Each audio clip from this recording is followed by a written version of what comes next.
Transparency, the longest-running talk show on cable television, continues to be of service for the information needs of the Negrense. Transparency, a no-holds-barred discussion of current and relevant events that are imbued with public interests. Transparency features interview with newsmakers, health, sports, tourism, education, among others. Transparency, a crusade against corruption, injustices, illegal drugs, and criminalities. Get involved and be a part of the solution to the unending problems of our society. And now, your host. Ladies and gentlemen, good evening. Welcome to our television program, Transparency. I'm your host, Mike Maghari. Today's presentation on transparency is about legal and political matters.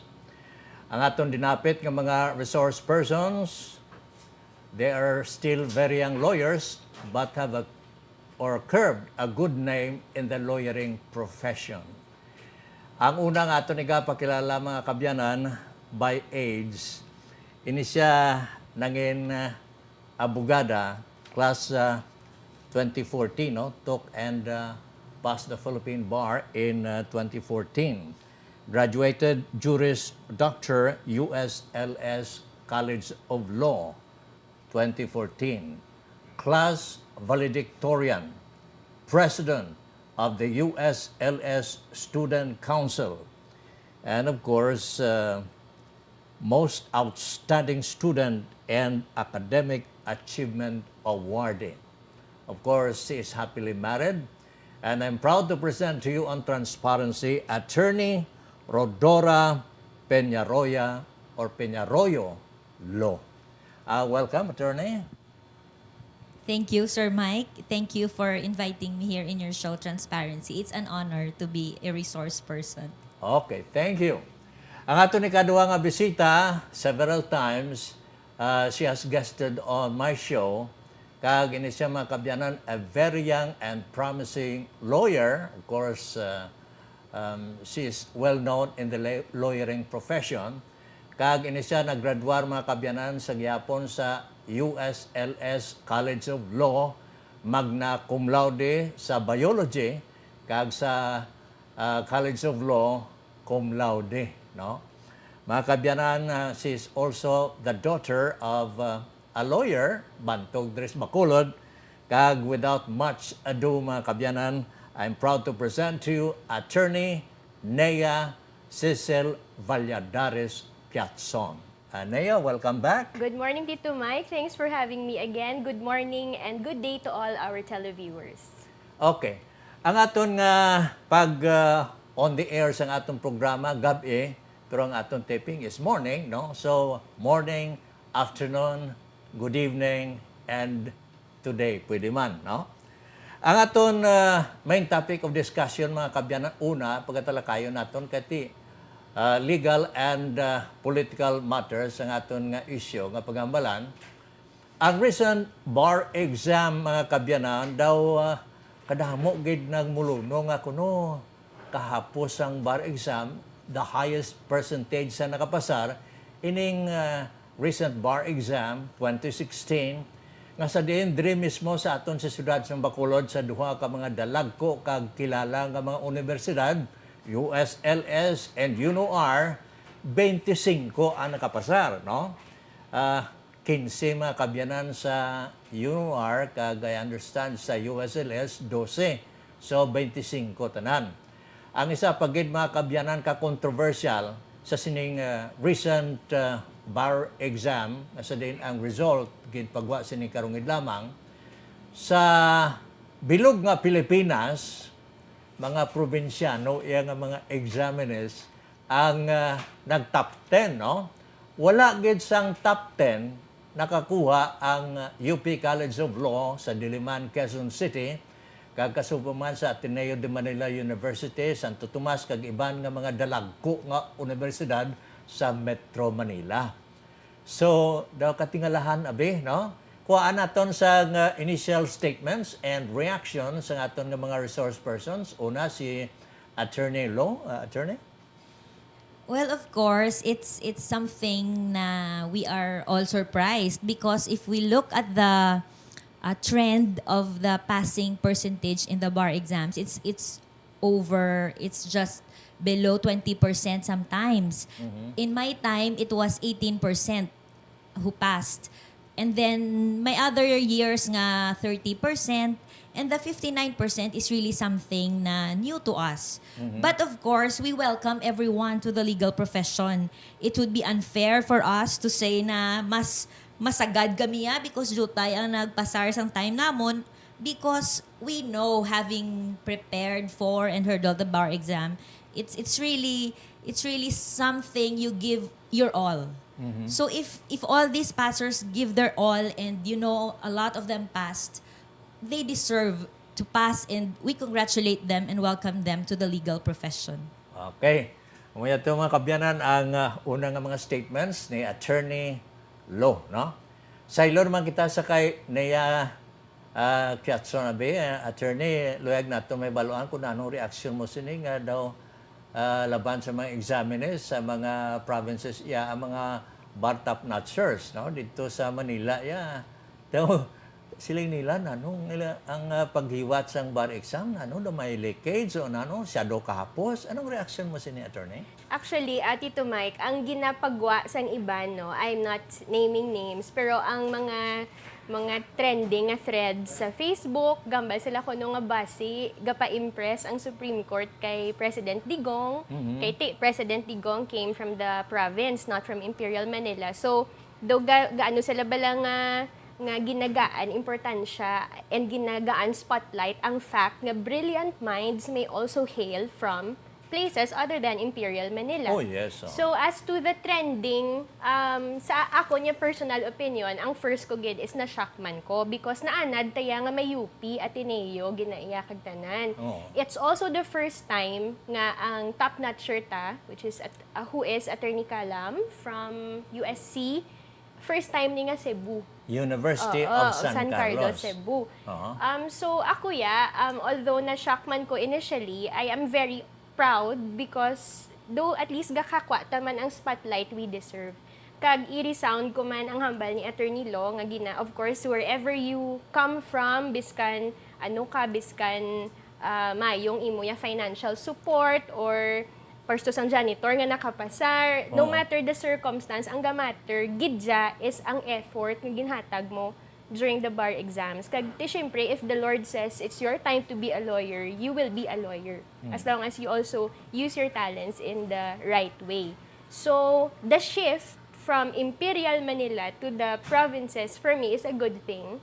And kabay pa nga, everybody will just welcome it with an open mind, especially those from Imperial Manila. Kag gina-appreciate ko gid ang statement sang UP, College of Law din, nga gahambal siya, we are actually not in the business of producing bar top-notchers, but we are in the business of producing good lawyers. It's not about the results, it's about the practice. Okay, baka tahom sa mga statements ni Attorney Nea Kiatson.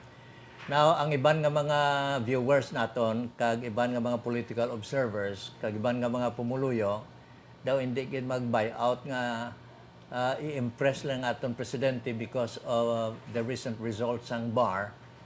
Pero ang iba niya nagasiling nga, it is really because of preparations sa mga individual examinees, no? Kay kung i-impress lang abi ang aton presidente, tani nag-number 1 ang Ateneo de Davao or San Beda College of Law, tiway mangani, no?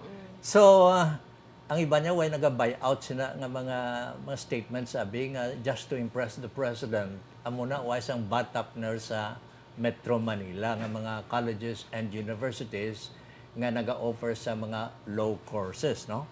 Now, ang iba naton nga mga abogado nagasiling ti shadow kahapos kuno. Kay ti kadamo sang percentage of passers sa sining recent bar exams, no? Tell us, abi, kung ano ang mambal mo, Attorney Law, nga masiling sila nga daw kahapos kuno kay kadamo sa nakapasar. Out of the 6,300 plus ka mga bar examiners, ang successful bar passers, mga 3,747, no? So tell us, Abi, nga siling sa iba daw kahapos, ini karong nga tuig bar exam. Actually, sa passing percentage, it's not just the question that determines nga hapos or budlay. Because pwede nga hapos ang question but strict ang checker. Nga ang nami-nami mo nga answer would only merit a low grade. So it's not just the hapos or the budlay of the question. There are other factors also like kung anong standards ang checker. May ara nga when you took the bar, when you see the questions, it's so difficult.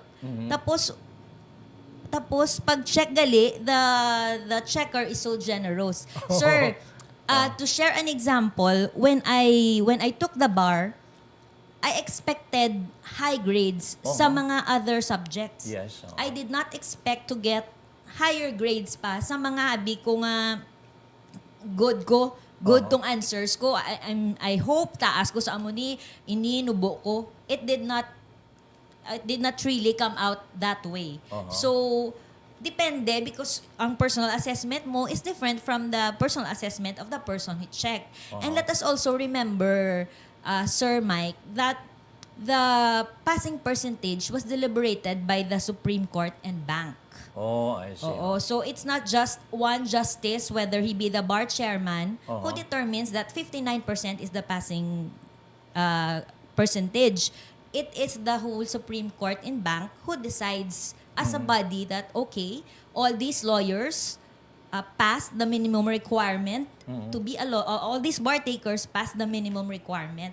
And we will also remember man nga ang habal ni Attorney Nea that passing the bar exam is just a minimum requirement. The practice of law is an entirely different matter.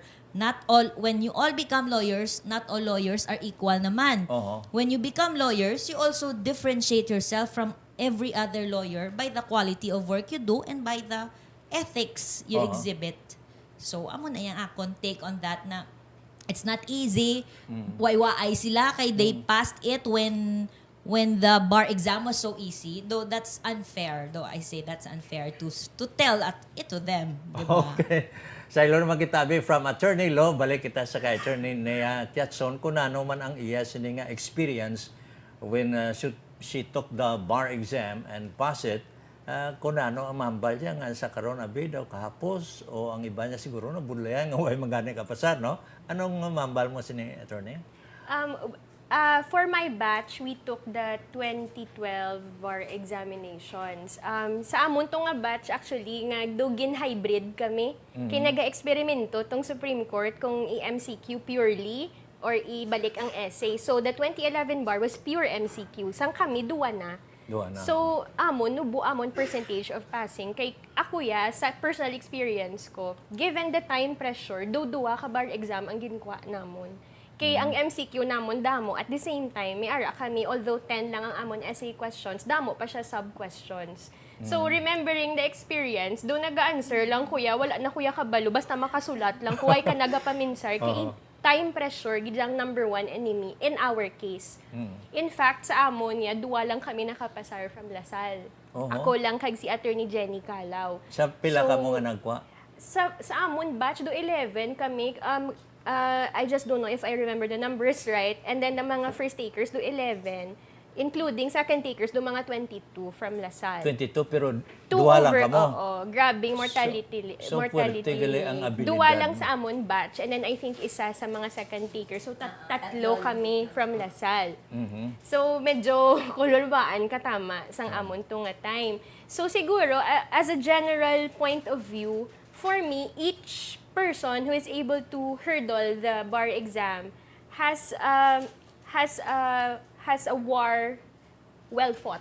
Kumbaga bala, kada isaya may topography sang battlefield nga na-experience. Kag it's not for the spectators to say kung hapos or budlay. Kay grabe, tanan-tanan itaya mo, emotional, physical, financial, tanan-tanan. So every bar exam is unique. And again, it's a minimum requirement. Kung ma-hurdle mo na, the bigger challenge is the practice of law. So sa aton nga mga viewers siguro, basi may mga luyag man mag-join sa lawyering profession, ano mapanugyan nyo, abi? Nanong mahatag ninyo nga mga tip or guidelines, abi, para makapasar sila sa bar exam, no? Ang standard lang, abi, nga mga sort of requirements nga pwede sila makatuon sa muna mga aspeto o kung anong ilahimuon nga daw ang possibility bala nga makapas sa bar exam daw madali and dako ang percentage, attorney? When I was asked, Balas, when we graduated, I was asked to speak during the graduation ceremony. I said na if I had my way, I would have prepared for the bar exam from the day I was born. Okay? Though there's always not enough time for you'll never be ready for the bar, but for those who are not yet in the law profession but who are contemplating, I think the very basic skill is English language, being able to express yourself, especially to write well in the English language, good grammar and all. And diligence. Sa ako, sir, it's all about diligence. Kita lain-lain ang levels of intelligence that we were born with. Yes. We can enhance them. We can always but we can always study very hard or study smart. But I think there's no easy way. There's no shortcut. It's always hard work Hard work. and diligence. Diligence, dedication, no?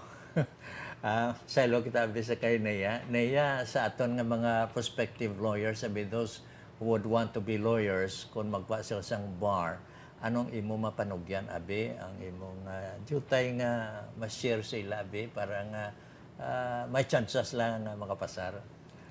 Ako man, if I had it my way, siguro, it would be very best to realize that you really like to be a lawyer. You would want to be a lawyer very early pa. Kaya ako, I took biology in hopes of becoming a doctor. And then when I went into first year law, do damo pa kuya hindi kuya bala siling may ma-intra ko sa moot court, may mga ga-debate ko, damo ko mga missed classes, kay damo ko extracurricular. So, at the end of the day, ma-realize mo, during your fourth year, nga gakraming ka na, nga hala, dapat nagtuon kung first day of law school pa lang.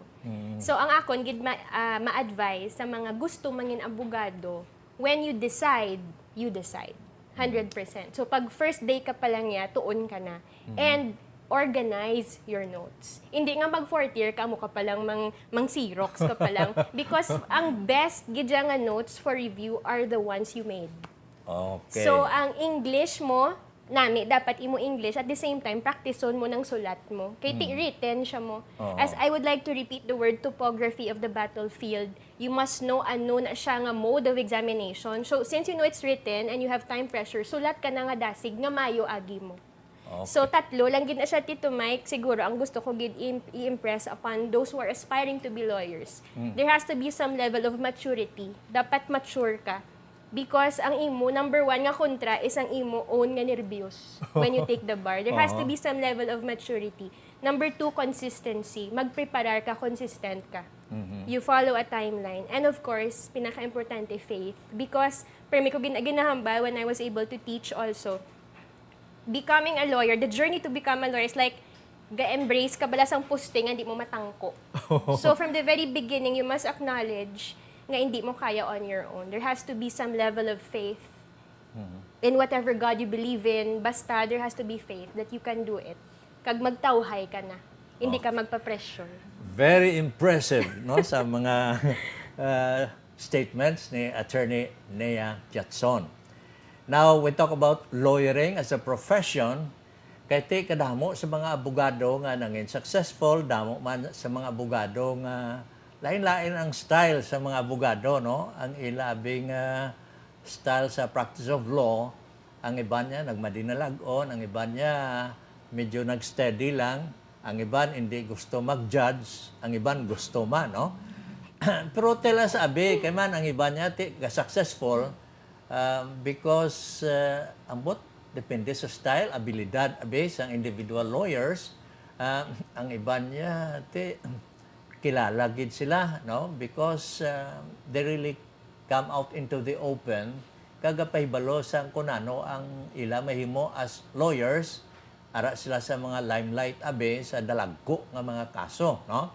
So tell us abe sa pag-practice naton sa sining lawyering profession kung anano na ang imo na contribute abe sa lawyering profession kag kunano ang mga dapat may baluan sa mga pumuluyo parte sa lawyering, attorney law. Personally, sir, I have been in the practice of law only for 2 years pa lang.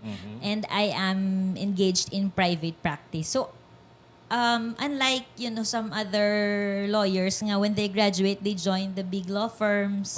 And they have, senior lawyers to really guide them and teach them along the way.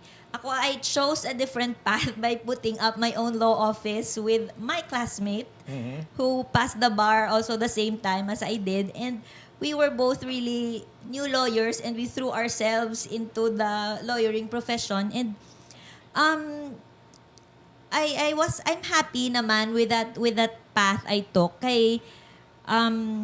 Every day is a learning experience. Every day is learning something new. And usually since bago kami, wala man kami sang, we don't have yet the influence or the name that nga makasukot kami sang mahal. So in the meantime, we accept clients as they come. Makasarang ka man kung hindi. Because part of it is we want to really, hindi man kami, di ba, the lawyering profession is a profession, it's not a trade or a business. So, kung sir, we receive mga isda as our attorney's fees. But at this point in time in my life as a lawyer, I value more the learning experience and the helping, the saving a person's life or problem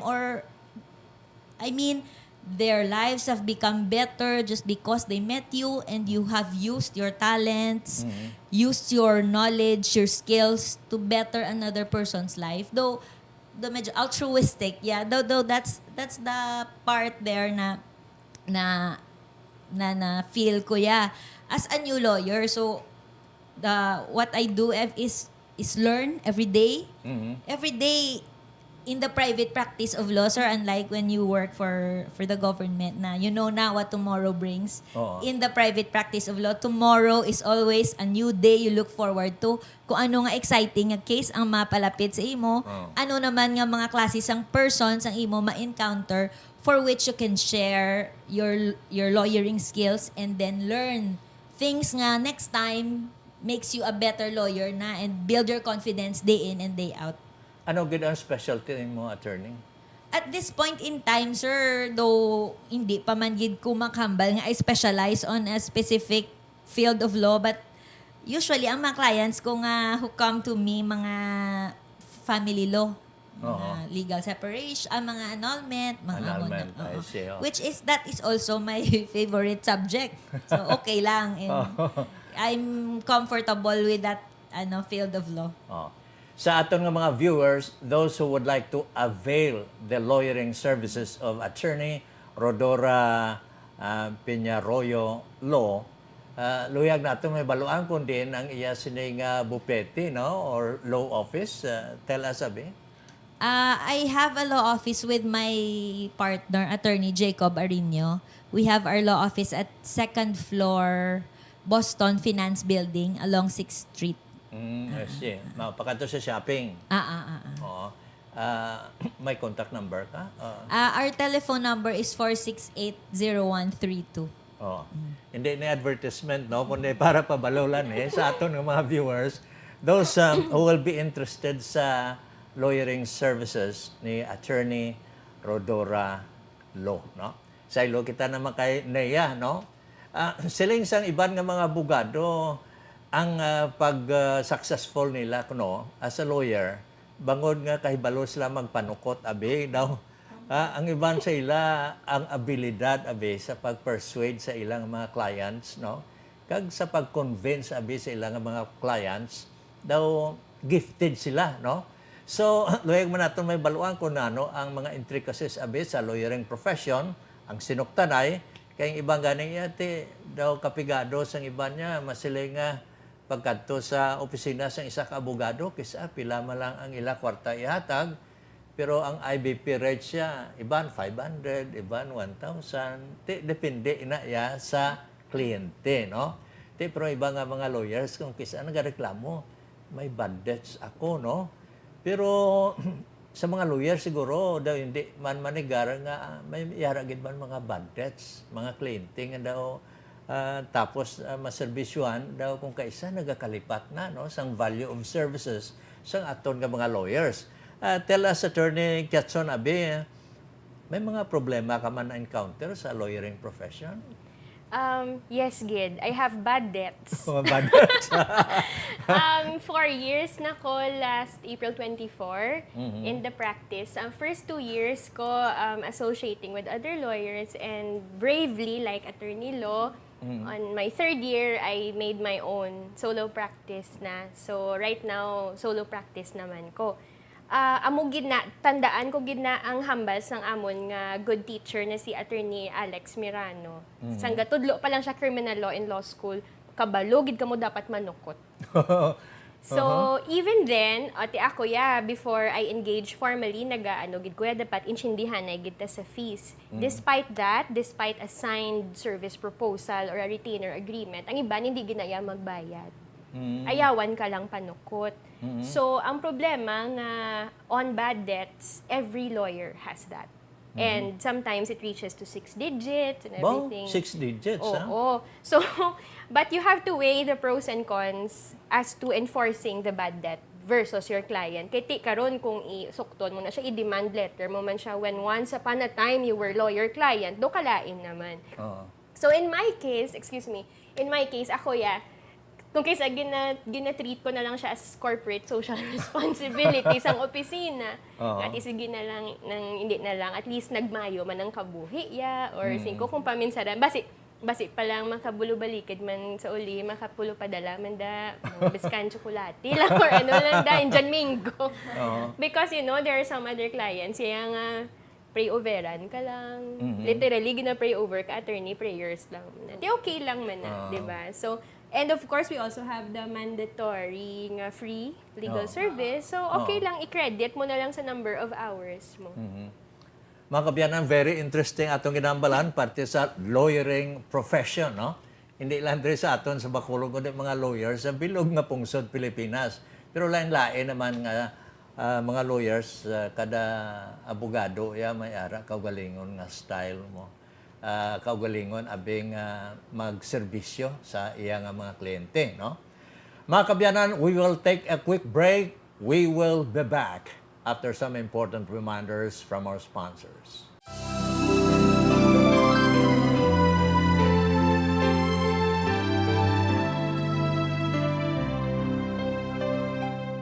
We are inviting everyone to come and join the following upcoming events at Casino Filipino Bacolod El Fisher Hotel. Launching of Slot Machine Summer Playday promo on April 22. Win 600,000 pesos cash and 150,000 pesos slot machine loyalty credits as prizes for the raffle draw on July 29. Join the Real Deal raffle promo for slot machine and bingo every Tuesday from 6, 7, and 8 p.m. 10 lucky winners and win as much as 50,000 pesos worth of slot machine loyalty credit. For table games every Thursday from 5, 7, and 9 p.m. 10 lucky winners and win as much as 50,000 pesos worth of free bet coupons. Join the weekly bingo every Tuesday, 7:30 p.m., Friday, 7:30 p.m., and Sunday, 2:30 p.m. For more information, contact the Bingo Department at 434-8901, Local 316, or look for bingo stand. Thank you. Join our newest promo. Magbingo para may regalo promo. Is open to all new and regular bingo patrons, 21 years old and above only. To join the promo for new clients, playing, he or she shall first be enrolled in the player tracking system and or slot machine patron management system to qualify for the program. Promo will run for the period March to August 2017.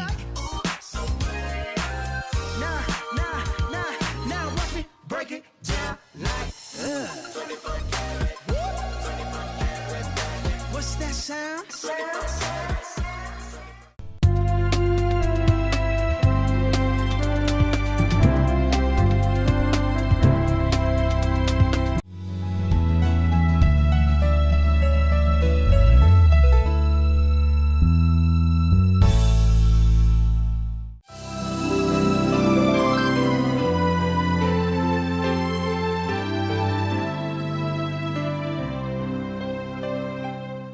Welcome back to our program Transparency right here on Sky Cable Bacolod with your host, Mike Maghari, and of course our honored resource persons, Attorney Nea Cecilia Valladares Quezon and Attorney Rodora Peñarroyo Lo.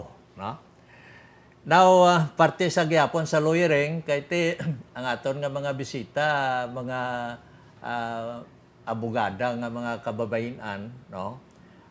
Hindi mamanigar nga sa karong nga panahon ang women empowerment, ang abilidad sa mga babae sa subong sini kung kaisa daw naga-excel gid sila sa bisan ano nga profession, no? Even in lawyering profession, damo sa mga abogada nga mas maalam pa sa iban nga mga abogado, no? Cannot be denied nga ang mga kababayan naton are also gifted sa ila sining profession. Now, ining parte sa success sa lawyering abe, no? Kay ang iba niya na makasiling kita nga bangod abe sa na-accumulate nilang manggad o kwarta, nangin successful sila, no? So tell us abe ang success ng isa ka lawyer, kung bala depende kung ano ang pag-define natin sa success sa lawyering profession. Kung bala accumulation of material wealth o kung ang serbisyo as a lawyer. Attorney? Just like I mentioned, sir, na the lawyering is not a business. It's a profession. That's why we are not even allowed to advertise mga amo na nga mga bagay because you don't want to do self-praise. You let others recognize your skill and your worth and your value as a lawyer. So actually, sir, it's an individual measure of whether you consider yourself successful as a lawyer by your own terms. So each lawyer determines his own success. Kaya ikaw, for example, if you're a lawyer who measures the success of the number of the wealth you accumulate, then you start your practice with serving clients who can pay that much, and strictly imposing the fees. But when you are a lawyer whose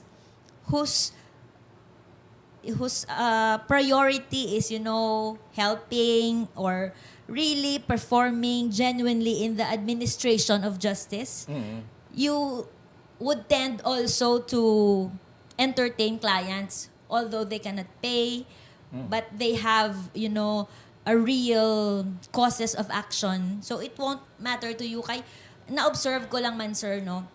There are clients who cannot really pay me. Makita ko nga doon hindi man makabayad, I do not force to pugpuga them to pay me. Kaya wala man. I realized na there are other clients who can afford to pay and they somehow compensate for the lost income on the other client. And, kumbaga socialized man, sir, ang pagsukot according to the economic status of the client. Kaya bisan pugaon mo kung wala ka na mapuga. And sincerely, they want to pay you but they don't really have money to pay you. So wala. Oo. But there are those other clients na easily they can pay you this much Oo. with the quality of work you do. Oh. Attorney, any reaction? Well, at the end of the day, Tito Mike, there are bills to be paid. There are Oo. secretaries to be salaried, Oh, yes. messengers, etc. So, sometimes, ang muning problema sa other clients, in fact, it's not only clients who really cannot pay. Sometimes, even the wealthy clients, budlay man sila sukton kisa. What they need to understand siguro is that the hours you spend on each legal service, kumbaga sa auction sale bala, ihatag mo man na siya sa mas makakompensate man sa imo. Na-realisar ko na siya in my 4 years, going 5 years na ko, Tito Mike, no? And then when we go back to the question, how do you measure success as a lawyer, especially for us nga private practice? Not all lawyers are able to thrive in Bacolod. That's why they go to Manila. Kaya tiara, ito yung makabayad mo. So, siguro, ang importante, get connections mo, ang imong people skills with your client, and the quality of legal service that you are able to deliver. And again, at the end of the day, tawo man lang kami. Kapoy. Sometimes you get burnt out. Kagamba ka, nandin ako. Malakat ko sa mambukal kag 1 week ko to hindi ko magano kung wala may mapriso, may mapatay, may mapadlak ininyo ko pagdisturbo ha. Going back, what is the gauge ng success? In my opinion, in my personal experience, siguro after all that, after all the pressure, the trauma nga nabatsyagan mo, you still wanna be a lawyer. Mabalik ka, biskan ma-burnout ka, pagkabugta mo, ay gusto ko pa. So, that's the gauge of success siguro, that you are in the right profession, that when you wake up, you still want to practice law. Okay, baka tahong quality of service, no? Ang isa ka pulong mga kabyanan nga permit agad mabatian, no? Justice delayed, justice denied. Amo ni permit mabatian ta sa mga reklamo sa mga pumuluyo, abe. No, as a lawyer, anong mambalta sini ang realization naton nga kinanglan madasig ang dispensation of justice, Attorney Lo? Yes, sir. Actually, on my way here, I realized, kasi ko pa mangkuton, gid ko ni karon sang justice delayed is justice denied. And Always. because I feel sad about it, sir. Kaya I also feel frustrated sa akon man nga mga clients with whom wala bala ang hustisya san o pa maabot. Oo. How I don't know how I wish there is a way really to address that problem. So basi pa lang with the many lawyers who are now here, mag-hire damo nga prosecutors, kag mapadasigid because actually, sir, I have heard myself say this to clients nga, sorry, that is really how our justice system, it's so slow. I mean, that to come from your lawyer. Oo. Because they would ask, when is the next hearing? San o pa ni? San o naman? Oo. Another months, amo ni, sang 2,000, ano pa ni? There are clients nga halos nagkalamahatay na ang original plaintiff. Oo. Nag-substitute na ang heirs. Do ang heirs do man kalamatay naman. Do hindi mangyapon ma-resolve. And I heard myself say that to clients, not one time, but damo nga times. Sorry ha, that is the reality of our justice system. Me alone, sige, I will just, actually sir, kung pamangkoton ko, a counsel, how many days do you need to submit this? 10 days? No judge, 5 days. Amo na lang na ako. Nga bisan sa 5 days pa lang, I can help in the pag-delay sa justice system naton, do you think it's because we lack prosecutors, we lack lawyers, we lack judges? O ano ang mga factors abi nga ang kaulog tasa man nga kadugay? It will take so many years nga madesidihan ang kaso halin sa Regional Trial Court. Pagkatapos kung mapirde, masaylo sa Court of Appeals. Kung mapirde, saylo naman sa Supreme Court. Damo nga lintang sa justice system bala nga tika demokrasya kita mo, judiciary, executive, legislative, no, ka-judiciary. So, ang judiciary is headed by the Supreme Court, no? So, I don't know kung ano ang mga latest karon sa Supreme Court, Kaya ang Supreme Court, nagapag suspended mga sa mga abogado nga sa ila pamatsyag daw gaabusar abi o kung may mga violations. Pero masiling naton nga may ara man kita funding, may mga budget man kita nga muna permi abi nga ang justice delayed, justice denied man sa gihapon for so long a time nga da madula nagtas kalibutan amo man gihapon, no? So if there are problems, there are proper solutions to the problems. Pero ambot as lawyers, sabi, anong mambal mo na yan? Ano ang mga improvements or to enhance the speedy justice system tani sa atong pungsod Pilipinas? Just this morning, I received a very sad news, a very concrete example. The wife of one of my clients died for a case nga lawig na. So, napatay lang siya, wala yan makita. Nga amo na bala, it's what we call paper judgment if ever the case gets decided. Paper judgment because ora na ng favorable nga decision, patay na or ubos ng kwarta. Amo na bala. So ako, ginalanta ko na ang reason for the delay, tatlo lang siguro, Tito Mike: pride, politics, and the need for due process. Pride because sometimes kahapos na lang gid, hindi pa magpasettle. Oh, I see. Ang lain pa na, sometimes, intra-family disputes pa na. So, magkalamatay, maglain, buta makatigulangan. Sige lang niya kay ti, hindi ko magpasupil kay manang, kay manong, kay tita.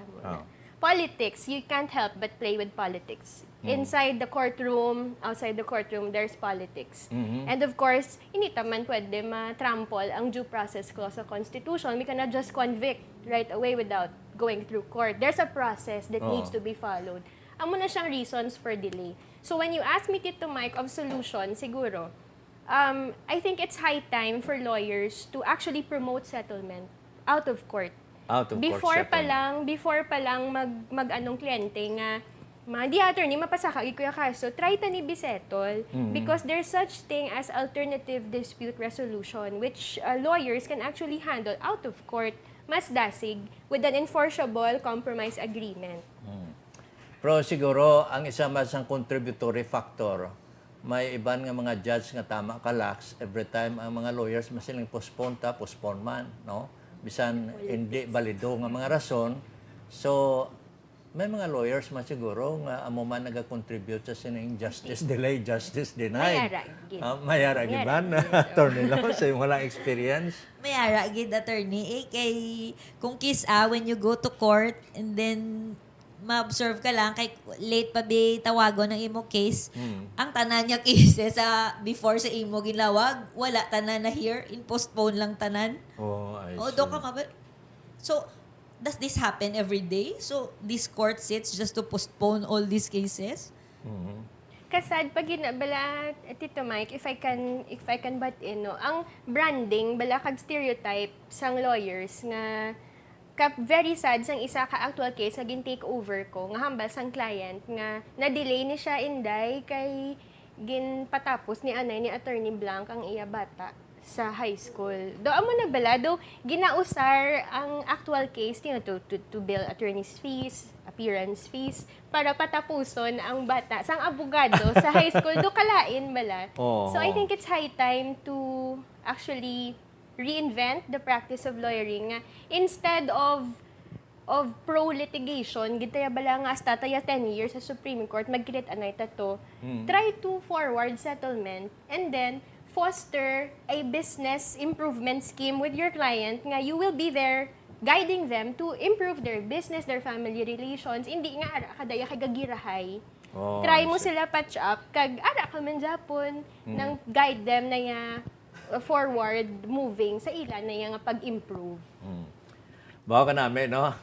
Ang isa ka oras ni hindi ni ka adequate nga chimpo, no? Parte sa lawyering profession. Mga kabyanan, we'll take a quick break. We still have a few minutes of our time on our program Transparency. Ang bala nato ning crime against humanity sa atong presidente, yung pasaka sa isa ka abogado. Ang bala nato na dali lang gid. We pause for a while after these reminders.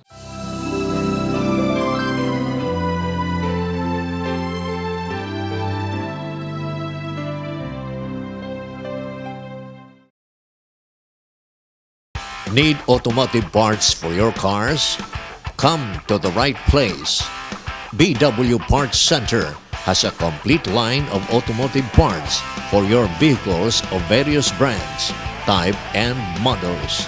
From Americans, Europeans, Japanese, Korean auto parts, you name it, we have it. We carry a wide range of replacement parts to choose from at a reasonable cost. BW Parts Center also specializes the restoration of your old Volkswagen cars. Don't hesitate to ask our well-trained and amiable parts attendants. They would be willing and happy to serve you. BW Parts Center is owned and operated by Giovanni So, your Volkswagen specialist. Located at Lacson Gonzaga Streets, Bacolod City. Telephone numbers 433-7904 and 433-6623.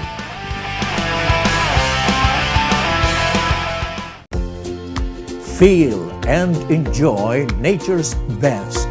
Visit Jomax Peak at Salvador Benedicto. For reservations, contact JP at cell number 0917-628-9889.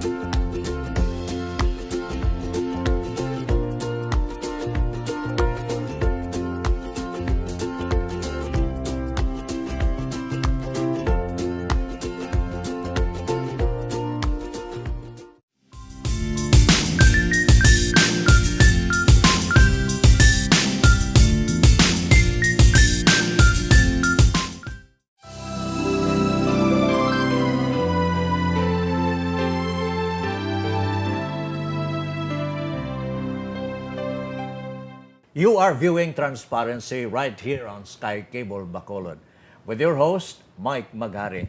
Sa ilog ta mga kabyanan sa sining controversial issue, no? Kaya man ang atong topiko, legal and political matters. Ning parte sa pagpasaka sang kaso ni a certain Attorney Sabio sa International Criminal Court, no? ICC, nga crime against humanity. Kaya kuno ang atong presidente is a mass murderer nga dapat intrahan gid sang International Criminal Court, try ini siya sang ICC, pero I don't know, I understand there are so many procedures before nga mahimo ini, no? Tell us, abi, may idea ka, Attorney Ketson, partisina? Ang pag-file ni siya, Tito Mike, ni Attorney Sabio sa International Criminal Court, based ni siya sa aton nga being a party to the Rome Statute. Actually, we have actually assigned the, I don't know if it's correct, the Rome Convention, no? Nga, kumbaga, if it's something international, actually, a state cannot be made a subject to a particular court or an international law kung hindi siya bala nag-ratify sa particular convention nga pwede siya masubject sa ina. So the Philippines has actually signed a convention nga pwede ta masubject sa Rome Statute. Ang Rome Statute, amo ni siya ang mga one of the laws, one of the 7 laws nga nag-guard sang ICC or the Permanent International Criminal Court.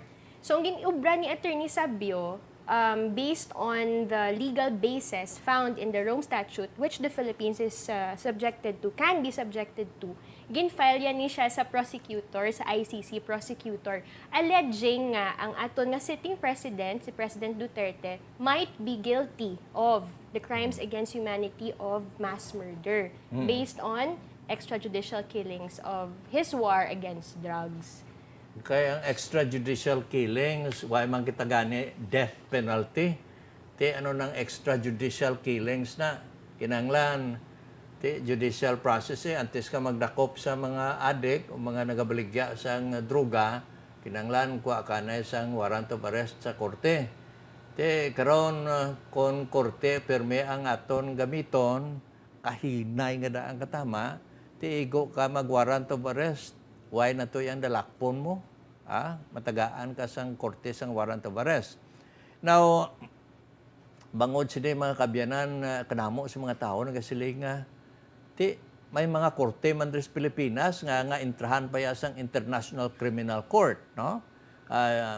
Kalabanan sa mga abogado masiling nga daw hindi giniguro mag-prosper. Kaya ti sang mayor si Digong sa tuuna madlagan sa presidente amo na nga isyu. Pagka daog ya presidente amo mangyapon nga mga isyu mass murderer kuno. Ano pagid ang dugang mo atag nga reaction, Attorney Lo? Based lang to, sir, sa hinambal mo na there are courts in the Philippines, why would we even bring the matter to the International Criminal Court? That is also one hurdle that the complaint or the communication ni Attorney Sabio will have to hurdle. Kaya based sa Rome Statute, the criminal may principle of complementarity. Bali, the International Criminal Court is not there to replace the judicial system of the nation, of a state party.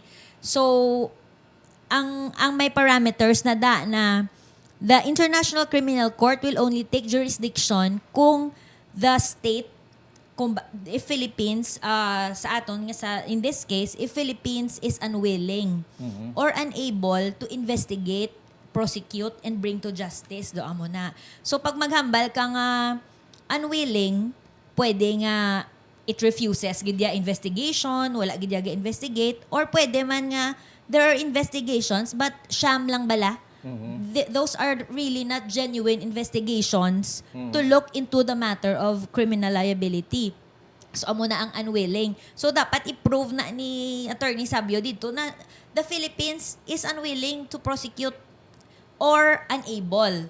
Sa unable, do medyo budlay because unable would mean nga Close.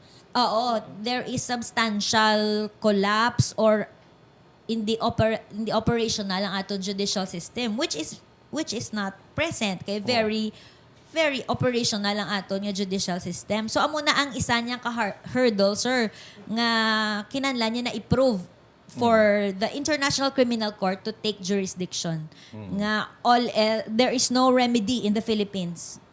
So Okay. kay ano lang siya complement, not a replacement. Klarado, no? Daw hindi gina mag-prosper siguro. I don't know, Naya, Attorney Katson, anong reaction mo? As to nga maka-prosper siya or hindi, there are actually so many cases already before the International Criminal Court nga na-indict gidya ang sitting president. Case in point sa Kenya, di ba? In fact, kadamo na sa mga state leaders naman nga gintry na gidya. Si Saddam Hussein was tried sa domestic lang venue. You can be tried domestic or sa dito gid sa International Criminal Court. So, as to nga ma-prosper gid or hindi, kadamo gid sang hurdles nga i-prove. Number one, nga amo to hambal ni Attorney Lo nga wala gid diya gana or unwilling gid ang aton domestic courts. And number two, nga ang substantial gid bala Tito Mike nga whether or not there is crimes against humanity because they have to prove nga systematic, widespread ang atake against a civilian population with the knowledge of an attack. So, kadamo, balasang parameters. Damo-damo, kagit sang dapat i-prove because, of course, it has to be guilt beyond reasonable Doubt. Oh. I don't know kung what will happen the development sa sining nga kaso, pero kadamo sa nabatian naton nga daw mga technicalities ba daw hindi mag-prosper ini nga kaso, no? Kahit ang judicial system naton daw okay man sa karong panahon, kadamo sang mga abogado gani nga ka-suspend because very active ang Supreme Court. Ang kakulang lang galing sa Supreme Court ang aton observation na silang justice delayed, justice denied, why nila matagaan na sa nagakaigo nga solusyon abe, no? Kahit sa judiciary, they call the shots kung judiciary ang pagambalan.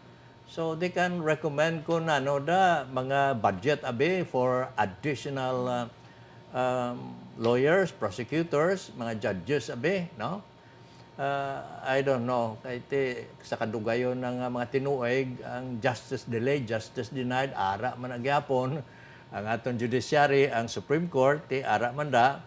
Pero someday, we hope for the best nga ang atong judiciary maga-improve naman. maga-improve pagid. Okay. Since our time is running short, no? Pero pila anay ka mga informasyon kabulubalita diri sa aton sa Bacolod antes kita maga-wind up sa aton nga talk show Transparency. Ang balita makabyanan nga ang korte nag-deny sa Coca-Cola sa ila motion for reconsideration parte sa kaso sa high fructose corn syrup bala.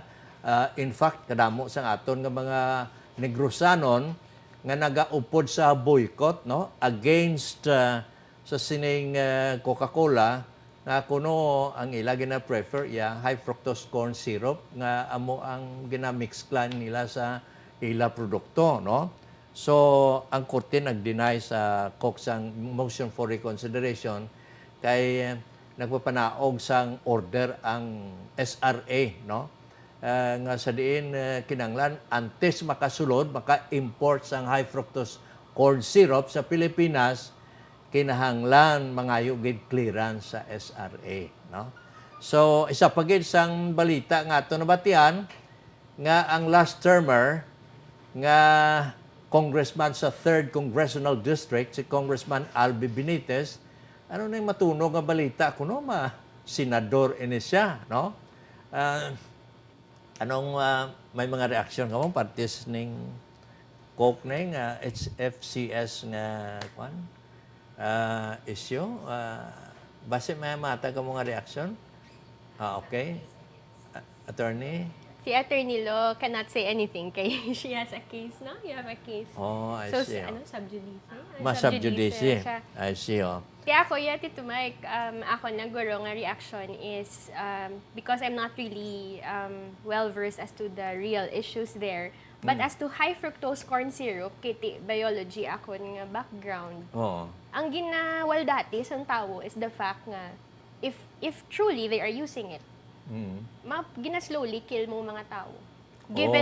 Given the Coca-Cola addiction nga ara gid sa tanan. So it's very bad for the health ang HFCS. So ang aton lang kabay pa nga i-support Manila ang ang local sugar ang gamito nila kay para ma-promote naman not only the sugar industry of Negros at the same time ang health sang aton nga mga consumers. Mo gid na kinanglan health is wealth no tagaan tagid importansya ang high fructose corn syrup gali GMO kuno ni te ang aton probinsya may banning man sang GMO nga ang makasulod man na dis Pilipinas especially diri sa Negros no nga atong probinsya wala gina-allow ang GMO.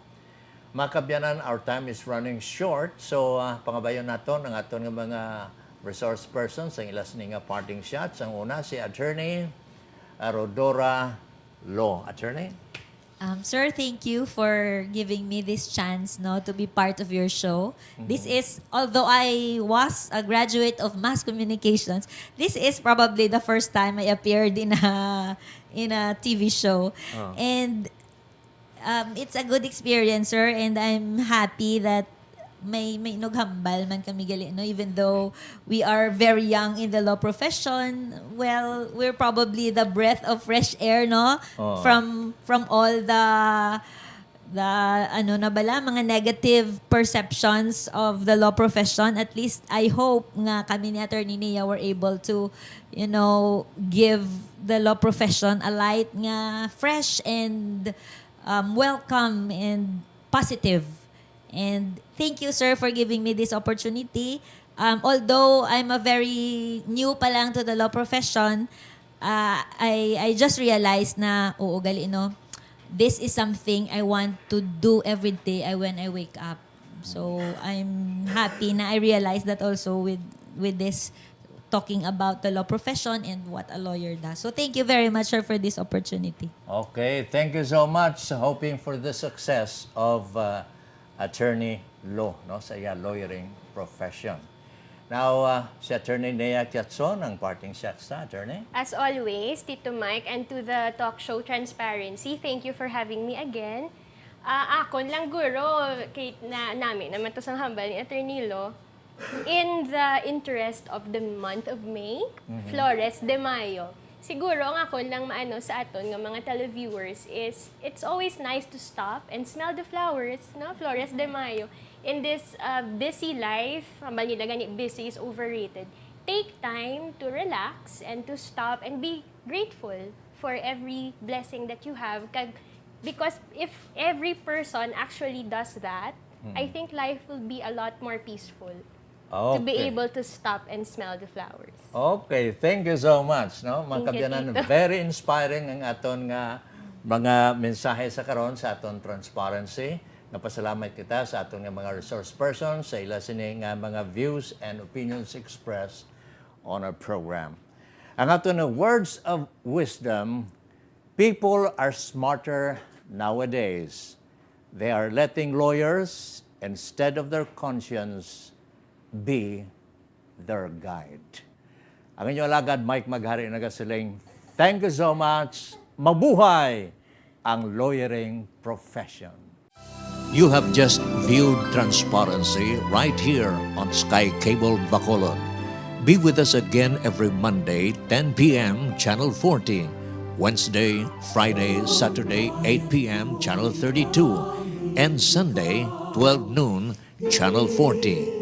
For comments, suggestions, and ad placements, please contact Mike Maghari at cell number 0919-260-6943. Keep informed. Keep it here on Transparency, Sky Cable Bacolod.